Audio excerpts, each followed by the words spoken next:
भारत के साथ राजनयिक संबंध इस वक्त कनाडा के अब तक के इतिहास में सबसे खराब दौर में है।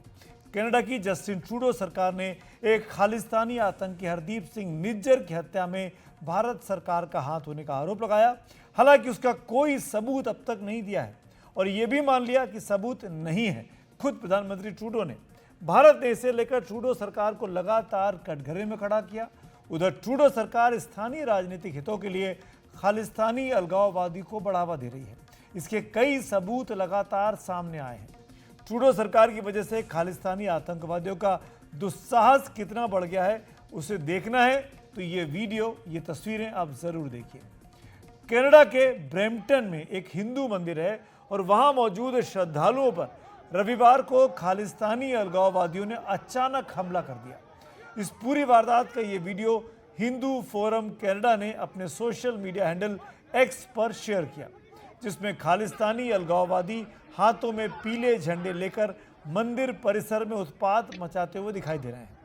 कई खालिस्तानी अलगाववादी मंदिर परिसर में मौजूद श्रद्धालुओं पर डंडों से हमला भी करते हैं। ये वीडियो जैसे ही सोशल मीडिया पर वायरल हुआ, इस हिंसा की ओर सभी ओर से आलोचना होने लगी। अभी तक तो खालिस्तानी अलगाववादियों का ट्रूडो और उनकी सरकार समर्थन कर रही थी, लेकिन अब यही खालिस्तानी जब उत्पात कर रहे हैं, वहां रहने वाले दूसरे इंडियन कैनेडियंस पर हमले कर रहे हैं, हिंदुओं को टारगेट कर रहे हैं, तब अब असमंजस में आई है ट्रूडो सरकार और ट्रूडो की पोल भी खुलती दिखाई दी है। कनाडा के प्रधानमंत्री जस्टिन ट्रूडो ने सोशल मीडिया प्लेटफॉर्म एक्स पर पोस्ट किया कि ब्रैम्पटन में हिंदू सभा मंदिर में हुई हिंसा की घटनाएं अस्वीकार्य हैं।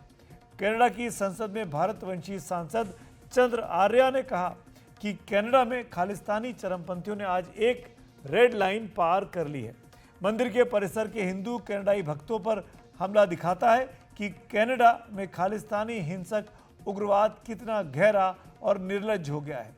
इस बीच कनाडा में भारतीय हाई कमीशन ने जानकारी दी है कि हिंदू सभा मंदिर में काउंसलर कैंप भी लगा था, जिसके लिए काउंसुलेट ने सुरक्षा की मांग की थी, लेकिन खालिस्तानी अलगाववादियों ने इस कैंप के काम में भी बाधा पहुंचाई।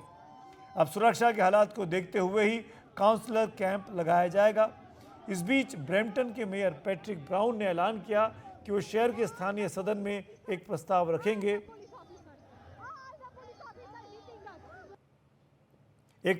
रखेंगे जिसके तहत पूजा स्थलों के बाहर प्रदर्शनों पर रोक लगाने की बात होगी। उनका कहना है कि पूजा स्थल हिंसा और डराने धमकाने से सुरक्षित रहने चाहिए। इस बीच प्रधानमंत्री नरेंद्र मोदी ने भी ब्रैम्पटन में हिंदू मंदिर पर खालिस्तानी अलगाववादियों के हमले की आलोचना की है। प्रधानमंत्री मोदी ने एक्स पर लिखा, मैं कनाडा में एक हिंदू मंदिर पर जानबूझकर किए गए हमले की कड़ी निंदा करता हूं। हमारे राजनयिकों को डराने धमकाने की कायरतापूर्ण कोशिशें भी उतनी ही भयावह है। हिंसा के ऐसे कृत्य भारत के संकल्प को कभी कमजोर नहीं करेंगे। हम उम्मीद करते हैं कि कनाडाई सरकार न्याय सुनिश्चित करेगी और कानून का शासन कायम रखेगी। कनाडा में हिंदू मंदिर और श्रद्धालुओं पर खालिस्तानी अलगाववादियों से इस हमले को किस तरह समझा जाए, इस पर बात करने के लिए हमारे साथ दो खास मेहमान हैं। सामरिक मामलों के जानकार ब्रह्मचलानी जी और कनाडा के पूर्व स्वास्थ्य मंत्री उज्जवल दोसांझ हमारे साथ इस चर्चा में शामिल होंगे। पहले चलते हैं ब्रह्मचलानी साहब के पास, जो इस वक्त हमारे साथ जुड़ गए हैं। दोसांझ साहब जब जुड़ेंगे तब उनसे भी बात करेंगे। ब्रह्मा सर, शुक्रिया, थैंक यू। अब जो कुछ हुआ ब्रैम्पटन में हम सब देख रहे हैं तस्वीरों में, किसकी गलती है, क्यों हुआ ये अटैक हुआ ब्रैम्पटन में? इसके पीछे सिक्स फॉर जस्टिस ग्रुप था। ये ग्रुप भारत ने डेजिग्नेट किया है एज ए टेररिस्ट ऑर्गेनाइजेशन। और ये सिर्फ एकमात्र अटैक नहीं हुआ, एक दूसरे हिंदू टेम्पल पर भी अटैक हुआ। वो दूसरा हिंदू टेम्पल था ब्रिटिश कोलंबिया में। ये अटैक ब्रैम्पटन में ओंटारियो प्रोविंस में था। और एक तीसरा अटैक भी हुआ खालिस्तानियों की तरफ से। वो हुआ एक गुरुद्वारे पर, जहाँ पर जो बाकी मेन स्ट्रीम सिख्स हैं उनके खिलाफ। तो 3 अटैक हुए उसी दिन, एक ही दिन में 3 अटैक हुए हैं, जिससे साफ जाहिर है कि खालिस्तानी कनाडा में उनको इनकरेजमेंट मिल रहा है और वो काफ़ी एम्बोल्डेंड हो रहे हैं। और जिस तरह से उन्होंने अटैक किया ब्रैम्पटन में, जो तस्वीरें दिखा रहे हैं आप, उसे उसे क्लियर है कि वो काफ़ी इनकरेज्ड हैं कि उनके अथॉरिटीज़ उनके खिलाफ कोई ठोस कार्रवाई नहीं करेगा। बल्कि जो 3 लोग पकड़े गए हैं इस वायलेंस में, तीनों हिंदू हैं। जो खालिस्तानी आए थे, उनके खिलाफ कोई एक्शन हुआ ही नहीं है। तो ये तो बहुत ही ज़्यादा डबल फेस दिखता है ट्रूडो सरकार का, खुद प्रधानमंत्री ट्रूडो का और वहाँ की पुलिस का। यही प्रॉब्लम है कनाडा में, क्योंकि ट्रूडो सरकार इन खालिस्तानियों के साथ मिली हुई है पॉलिटिकल रीजंस के लिए। इस समय जो ट्रूडो की सरकार है वो एक माइनॉरिटी सरकार है, और इसको कौन रेस्क्यू कर रहा है? एक खालिस्तानी जगमीत सिंह। सितंबर में जगमीत सिंह ने कहा कि मैं अपने रिश्ते तोड़ रहा हूं ट्रूडो के सरकार के साथ। उसने कहा कि ट्रूडो की सरकार करप्ट है। और अब पिछले हफ्ते जब कंजर्वेटिव पार्टी और क्यूबेक की जो मेन पार्टी दोनों ने डिसाइड किया कि वो जुड़ के ट्रूडो सरकार को गिराएंगे, तो जगमीत सिंह दोबारा ट्रूडो को सेव करने के लिए उसके साथ उन्होंने दोबारा एक तरह का डी फैक्टो अलायंस बनाया है। तो ट्रूडो के पीछे ट्रूडो को सेव करने के लिए जगमीत सिंह हैं जो खालिस्तानी हैं। जो जगमीत सिंह इस समय कनाडा के किंग मेकर बन गए हैं। तो इस सिचुएशन में खालिस्तानियों के खिलाफ सरकार कैसे एक्टिविटीज कोई करेगी? वो तो पॉसिबल ही नहीं है, क्योंकि जब ट्रूडो का जो सर्वाइवल डिपेंड कर रहा है जगमीत सिंह पर, तो ट्रूडो के पास बहुत ही लिमिटेड स्पेस है जी। कि वो खालिस्तानियों के खिलाफ कोई ठोस कार्रवाई करे। मेरे साथ इस वक्त उज्जवल दोसांझ जो who was a minister with Canadian government, पूर्व स्वास्थ्य मंत्री हैं, हमारे साथ जुड़ गए हैं। Thank you so much mister Dosanjh for being with me. आज जो कुछ हुआ ब्रैम्पटन में, जिस तरीके से हिंदू टेंपल पर अटैक हुआ और कहा गया कि खालिस्तानी सेपरेटिस्ट थे, सपोर्टर्स थे, और जो लोग पकड़े गए इस अटैक के लिए वो हिंदू लोग पकड़े गए, क्या ये लगता नहीं है कि ये ट्रूडो गवर्नमेंट का फेलियर है? वहाँ रहने वाले दूसरे कैनेडियन इंडियंस जो है उनको मदद नहीं कर पा रहे हैं? ऐसे जो अटैक हैं वो तो होते रहे हैं गुरुद्वारों में। जो एंटी खालिस्तानी सिख्स हैं, मॉडरेट सिख्स जो हैं, वो गुरुद्वारों में से निकल गए हैं इसी कारण, क्योंकि वहाँ वायलेंस और हेट्रेड बहुत हो रही है। वायलेंट स्पीचेस हो रही हैं, उनको मारा जा रहा है। आहिस्ता आहिस्ता वो गुरुद्वारों पे कब्जे कर रहे हैं। सो अब जो हुआ है, the violence has spilled over into the Hindu temples because of the consular presence there, and it's absolutely abominable, condemnable.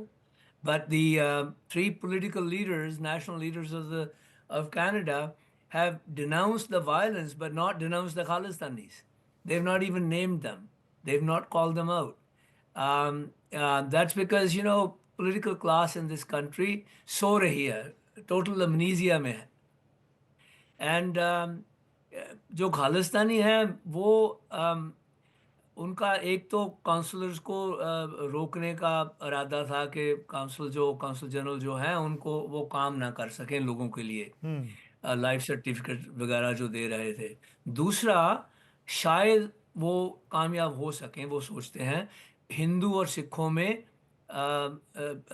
Division पाने के लिए जी। क्योंकि अगर कनाडा में डिवीज़न हो जाए, जो कि अभी नहीं हुई है, vast majority of the Sikhs are anti-Khalistani. People intermarry, people go to gurdwaras and mandirs, they dine together, wine together, you know, we live together.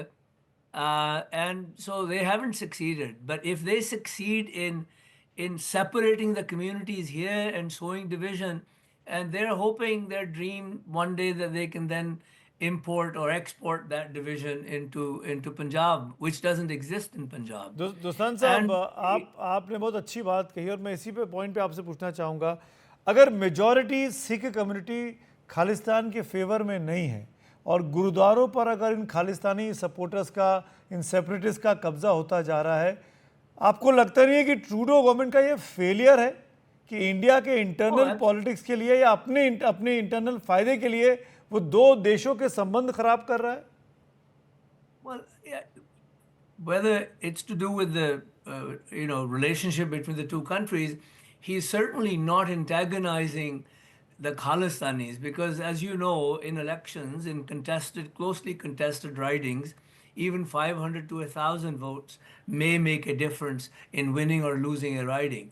And if you have 1,000 hardcore Khalistanis in a given riding, why do you want to make them enemies? And if there have been no other consequences for Mr. Trudeau, why would he raise his voice? I mean, from my point of view, मुझे Right. Hindi इतनी अच्छी नहीं आती है 1950s में last time बोली थी हिंदी लेकिन if ultimately um, if the prime minister is doing this for political reasons, he doesn't realize that he's sowing the seeds of ghettos in this country.